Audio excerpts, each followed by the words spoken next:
Wilson is a student from Hong Kong who wishes to attend the New College of the Humanities at 19 Bedford Square. He wants to study economics because his grandfather told him about the amazing economic miracle in Hong Kong and its rapid rise of economic growth since the 1950s, with the country's GDP per capita increasing by almost 100 times between 1960 and 2015. He wanted to explore how this happened.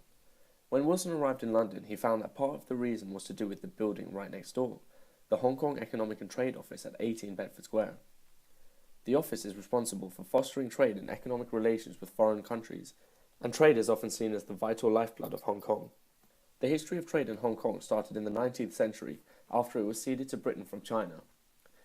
Britain operated the small territory as a trading outpost in the Far East, and after receiving a boost in population from refugees of the Chinese Civil War, Hong Kong transformed its economy into a manufacturing giant in the 50s to the 70s. Made in Hong Kong goods were exported all over the world. These included toys, clothing, and electronics.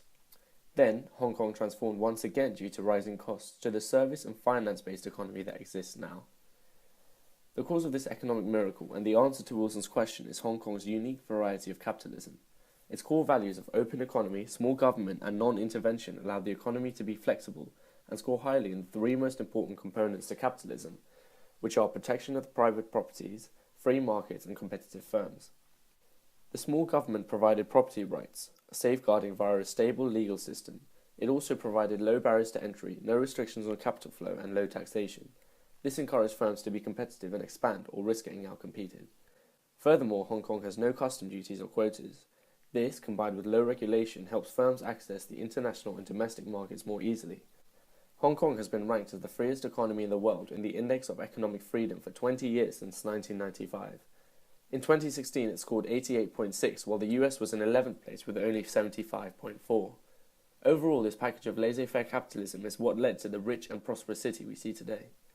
However, while Hong Kong is championed as a beacon for the ideal laissez-faire capitalism, concerns loom over Hong Kong's economic future.